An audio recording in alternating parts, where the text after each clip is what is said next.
Hey everybody, this is Greg with the Dice Must Flow, and I have Alex with me from Gray Fox Games, and he's here, or I'm actually at Gray Fox Games today to talk about War of the Worlds: The New Wave.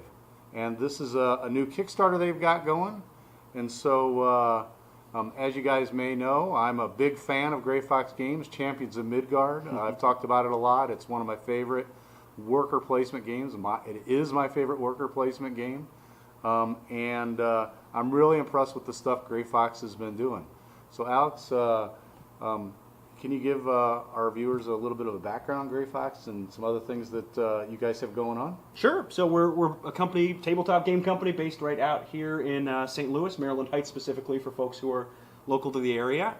Been in business since about 2014. Originally started in Florida, then moved out here to Missouri a couple of years ago. Nice. Best known for Champions of Midgard, as you mentioned. Also, Deception, Murder in Hong Kong is another pretty popular game of ours. Harvest Dice has been catching on pretty well. That's a tabletop roll and write. The little pig. That's right. Yep, Pip the Pig. Pip the Pig. Named by a fan. Yeah. Right. We've got Pocket Mars wasn't too long ago. City of Gears is a new release for us. City of Gears is one, and I actually Get Reels was another one. Oh, back in the day, yeah, back in the day, a little party game. Yep. This game really intrigues me. I know a lot of my listeners know that I do a lot of stuff with All Quiet on the Martian Front, which is the tabletop miniatures War of the Worlds miniature game, and so I thought this would fit in really well with a lot of the stuff I cover. And you do have the miniatures too. That's right. So, yeah, it's a miniatures game as well. So, kind of. And so, just can you tell me a little bit more about the game? How did you find it? I know that you guys are working with a partner on this. So tell me more about that partner and the designer. Yeah. Well, while we love to take credit for just about every game we put out, there's often times where we'll find a gem that's been published overseas or released overseas and hasn't found a route to the American market just yet. Right. Stronghold's done a... Sure. Oh yeah, Stronghold does a ton of that. Does a ton of that. Yeah, Renegade does a bit of that too. Right. There's a number of publishers that like to make those games available here in the U.S. Right. That was the case with Deception. Deception, Murder in Hong Kong was one of those games that we brought over. Rising 5, which we released about a year ago, that was brought over. As well as not City of Gears. What am I thinking of? No, those are the two main ones. Okay. Yeah, Tsukiyumi is a game we're bringing over later this year in about a month. We can talk about that a little bit later, especially for folks who like miniatures. So this is one though that we found at Essen.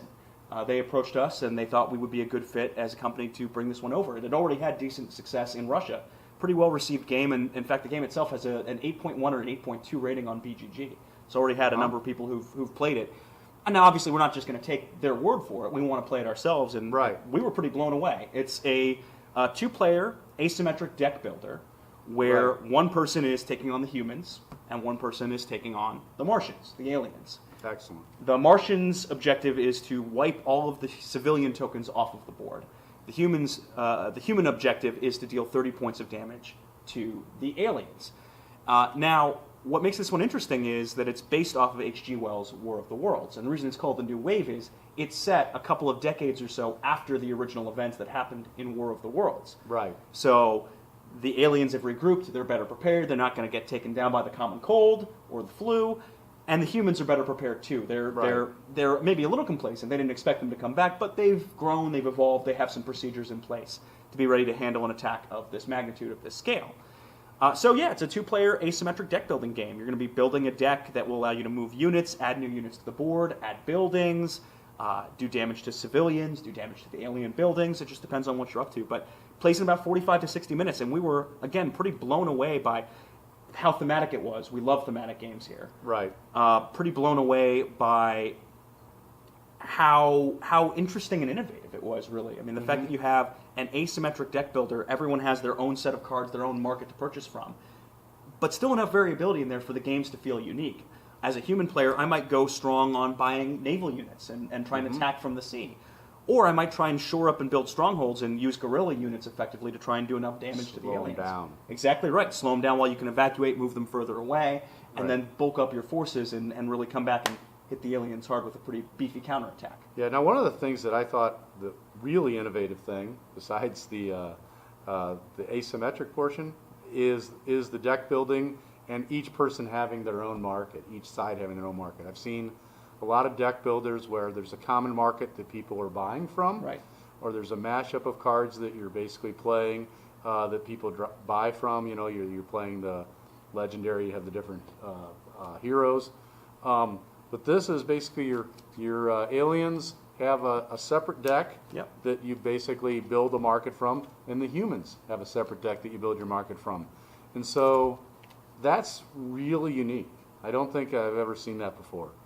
And I think it probably leads to a little better balance too, because one person might keep getting the good cards in a deck builder, and so this might be a separate balance. So we got these tripods, and we got the UFOs. Right. Now, how do they? I know you're basically playing cards for your deck building to purchase these guys and stuff, but how do they go about? Do you have to play a card out of your hand to move these guys or make them attack, or how does that work? That's exactly right. So you'll have a hand of 5 cards each turn. Some of them will provide you resources, the kind of currency you need in a typical deck building game. Some of them will let you do damage with existing units or move a unit. So for instance, let's go into the alien deck. There's some better examples there more readily. Let's pull out, how about this tripod card? So with this tripod card, as long as I have it in my deck and play it, I have 3 options with it. I can either move the tripod to an adjacent location, so move it somewhere else on the board. I can do 2 damage in a region with a tripod unit, so if there's some nice juicy civilians in there, I can just gobble them right up. That's 2 damage right there. Or the third option is I can do 3 damage in a region with the tripod unit by removing the card from the game, which has kind of a built-in deck thinning mechanic, which is pretty nice. Right. So yeah, if some of your starter cards, which are not as powerful, you can thin your deck and then keep getting that tripod card, so you can keep hammering or killing the pesky humans. A big mistake you can make in strategy, though, is by thinning too early. It's so tempting in a lot of deck building games. There's almost a gamer instinct to, okay, get a decent set of cards, thin your deck, and just spam those cards over and over and over. If you do that in this game, you're going to leave yourself unable to purchase some really cool new abilities, cool effects. That are almost required, I bet. Exactly. If you don't have that base to kind of go at it, you can jump out to a really quick start as the aliens, but then the humans, they start coming back. They start chipping away, and all of a sudden you're behind and don't have a good way of coming back. You were telling me about how the ships work, right? Yeah. Can you kind of go into that with the ship? Sure. So in this deck, there's a card called Royal Navy. And if I buy this, it's in my available purchase row. If I buy this card, that ship gets built right over here in Portsmouth. And then every time I cycle this through my deck, I get to do one of these 3 things with it. So I can either move this Navy unit to an adjacent region, so here or here. I can do 2 damage along the coast. So let's say I was over here next to the alien ship. I can bombard the alien ship for 2 points of damage, which once you get to 30, you win, so that's something you want to be doing. Right. Or again, I can burn this card out of my deck if things are really desperate to do 3 damage to alien units. What's interesting about this game is human units are removed from the board. They can get blown up, civilians can get blown up, units, buildings can get blown up. Alien buildings can't get blown up, but they present more juicy targets. Exactly right, for the damage to go into. Now you're saying this card, though, if this unit was destroyed, right, and the aliens did 1 damage to it, when this card cycled again, it respawns this unit again, right? Right, back so at Portsmouth. Basically, you don't have to buy that card multiple times. Just having it once you've bought it, it's going to give you the Navy. And then you can be moving the Navy with it, or bombarding, or if your Navy has been destroyed, it respawns the Navy. Exactly right. And because there's 2 of these cards in the deck, if you happen to, over the course of the game, get both of them in your fleet, in your arsenal, that's 2 boats you potentially have roaming around, or 1 boat you can move twice. Move really effectively. Excellent. Yeah. Okay. And so then there's these guys here, which are... this is the most prototypey thing out of everything. We have. Yep. I was going to say we have some prototype pieces here. Yep. Handmade with love. Yeah. So these are buildings, though, right? Aliens have buildings and humans have buildings. This one's named particle generator, and you had a regenerator. Yeah, regenerator. So let's say the alien player bought a particle generator out of there. It doesn't cycle through your deck. You don't need to keep having Once you play that card, it's basically burned out of your deck. It's burned. It's done. It's done. Let's say the aliens had already swept off this nice juicy chunk of civilians near looks like Aberdeen. Okay. They could then build this particle generator right next to there, and every turn for the rest of the game, they get a bonus 1 buying power that sort of serves as a nice baseline to help improve your forces. So the cards have essentially a buying power on them, or you can burn the card and get an additional buying power on some of them. That's correct. Yep, nailed it. Okay. And so, and there's one you were showing me that actually reduced damage to the Martians. Right. So if this regenerator were built here, for instance, once per turn, the Martians can spend 4 buying power to restore 1 health, to basically bring their health bar down 1 and How many times extend has it their gotten life. down to that? That's the one thing that keeps the game from the Martians. It can winning. certainly happen. Yeah, I mean, one hit point of life can make all the difference, especially if you have just that one pesky civilian just chilling out in a fort down here. From what I was reading, it seems like that it really gets to a nail-biter situation at the end, that it's really tight. I guess one thing that you have to be aware of as the human, though, is that you're gonna take it for a while, right? Sure. I mean, your objective is to slow them down and not be, wiped off the map. So, having one guy left, that's a victory. Yeah. Yep, that's exactly right. That lone survivor. And a big part of what the human deck does is evacuate and move human cubes down and away and make them harder to, And then do you to see, get to. and if the aliens concentrate and keep following too hard, they could slip somebody back up top, and then they have to send forces back. Right. And if you slip someone up here and you just have a tank or human civilians just sitting right next to the alien base, they can just pound that for damage. Every after turn. turn after turn after turn. So that's basically the rules of the game and how the game plays. But let's talk about the Kickstarter. Sure. You guys have a Kickstarter started a couple days ago. I know you're kind of blowing it away with the numbers already. You hit your goal. You smashed through some stretch goals. But let's just talk about what's in the Kickstarter and what people need to know. Sure. So what you're seeing out here, actually, the miniatures, these lovely miniatures that we've been using to demonstrate some of the rules, those are tied to the Kickstarter. Those come with the Kickstarter copies. They won't be available at retail. They'll be available either direct from Gray Fox afterwards at a higher cost, or they'll come with your Kickstarter order if you are able to make it in time. So if you just get the retail version, you're going to have to order these later. You're just going to get some cardboard counters. Yeah, you get not counters. They're standees. They're pretty decent, colorful, but some people tend to prefer minis, especially when they're minis like this. We always love minis. Yeah. There you go. I mean, it's the best. Yeah. So we've got you'll get minis. There are additional cards we've already unlocked, and we have a couple of longer-term stretch goals that we haven't hit yet, but could prove to be pretty nice that are going to be tied to the Kickstarter as well. So, for instance, these are cubes right now, and there'll be cubes in the retail edition. But if we're able to hit the right stretch goal, these will be civilian meeples. They'll be custom-shaped meeples, which will look pretty cool. Always adds more to it. And then also some custom building holders. So basically, there'll be one sculpt for the aliens and one sculpt for the humans, and these will slot inside. So you can still see them, but it adds a bit more board presence to everything. Always adds a little bit of a cool factor. Exactly That's what the minis are stuff. So, and then... I know there's essentially 3 right now options that you can get on the Kickstarter. You can get the base game, and I think that's $39. You got it right. Okay. Plus shipping, all this plus shipping. All this plus shipping. And I think the shipping is, really reasonable. It's like $8 for within the U.S. Yeah. So they're not sticking it to you. No, we tend to subsidize shipping. Right. Actually, weirdly right. I was enough. going to say you probably are subsidizing. And hey, the one thing I wanted to say, these guys are experts at Kickstarters. I got the Champions of Midgard expansion Kickstarter. I got the City of Gears Kickstarters. I mean, absolutely no problems. So anybody who's worried about Kickstarter issues, and I know some of my All Quiet on the Martian Front people, there were some issues with that original Kickstarter. These guys know how to do it. So don't let Kickstarter scare you away.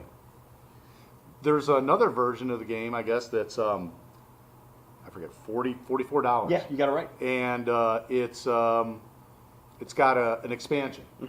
The Irish Sea. You're on the ball. Yeah, you got I'm it all trying right. to remember. What do you need me for? Yeah, well, I need you to make me look good. Sure. So what does the Irish Sea add? So the Irish Sea adds a whole additional board over to the side here that extends over to, as you'd imagine, over to Ireland. Okay. So it adds some regions in Ireland. It adds additional cards, so it diversifies the decks, adds more options to your deck building, adds more variability to the game, and adds more territory for the humans and aliens to battle over. Okay. And does it doesn't actually going to make the game last any longer? No. No, not necessarily. No, the game end conditions are still the same, And but the there's just humans more would have space to pursue. more space to the humans. Yeah. Interesting. So I wonder if that makes the humans a little easier to play because there's more places they can run. So yeah, and then the other final thing that you guys have as an option that you can buy right now Yeah. that I know of is you can get this game board as a game mat, Yeah. and so that looked really cool. I didn't do that for Champions of Midgard, and every time I get the board out and it flips over and everything, and You're missing out. I'm like, I should have got the mat. Having that nice mat's going to be something you might want to look at. And I forget that adds So another $15. another $15. So $15 for a pretty nice size mats. Yeah. It has both the base game board and the expansion built in, already ready to go. Right. So you just have one mat that covers the entire Right. experience. And then your shipping covers doesn't change in price. Nope, doesn't change at all. Excellent. That's a really good deal. We covered the neoprene mat, and you guys had some stretch goals. I know I was just took some notes earlier before I came over. Sure. You've got 2 new promo cards. Those are Kickstarter exclusive. You've reached those. Yep. You've got a box upgrade. Mm-hmm.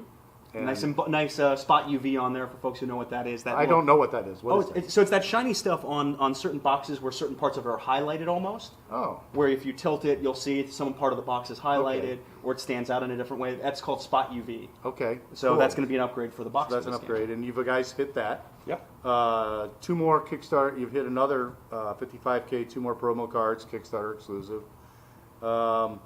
It's 70K, Which we just hit which today. you just hit today. This board is going to be thicker. Yep, so if you notice this kind of prototype board is a little on the flimsier end, we want to make sure this thing has some good presence and some good durability and some good staying power, so it's going to get even thicker and more stable. That's already a done deal. Yeah, and you're right so you're past the 70K, and then the notes I took said at 100K, you were talking about the meeples, and you've got how many more days in the thing? Today is the January 14th. Yep. I should have said that. That's fine. Yeah. Your Kickstarter runs until when? January 31st. January so about, 31st. 2.5 weeks. Okay, so you're probably on track to hit that, and maybe some more exciting stuff too. We never take anything for granted, but we're hoping we're on good pace to do pretty well with this one.